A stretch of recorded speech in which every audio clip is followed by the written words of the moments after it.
This reading is with permission of HarperCollins Christian Publishing.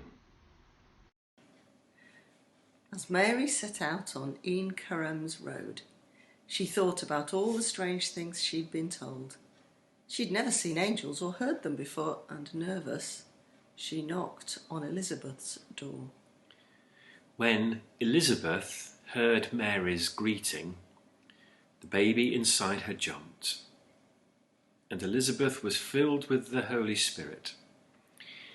In a loud voice, she called out, "God has blessed you more than other women, and blessed is the child you will have." As soon as the angel had gone back into heaven, Mary knew what she would do. She packed the things needed for her long journey and set out to visit her cousin Elizabeth. Elizabeth and Zechariah lived far away in the little village of Een Karam.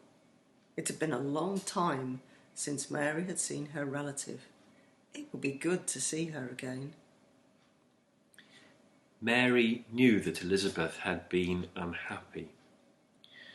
All her life, Elizabeth had wanted a baby, but that baby never arrived. Her husband, Zechariah, had been praying for a child for years, but so far his prayers had not been answered. As Mary climbed the hillside toward Elizabeth's home, she couldn't help wondering how Elizabeth could have a baby when she was so old. How could Mary herself be carrying God's own son inside her tummy? It all seemed so impossible. But Mary remembered the words of the angel who had appeared to her just a few days before. Nothing is impossible with God. Mary walked up the little path that led to Elizabeth's home and knocked on the door. Now she would find out if what the angel had said was true. As soon as Elizabeth opened the door, Mary gasped in surprise. Immediately she could see that her cousin was pregnant. Elizabeth put her hand on her own tummy and cried out, "Mary, what are you doing here?" "The baby inside me just jumped for joy." How wonderful to see the mother of my Lord. Mary couldn't believe what Elizabeth just said. The two women hugged and cried tears of joy.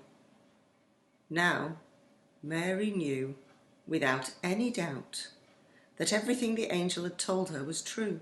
Every single word. God could do impossible things. Elizabeth, even though she was too old, would have a baby. Mary, even though she was so young, would have a baby. And Mary's baby would be none other than God's own Son. God does impossible things.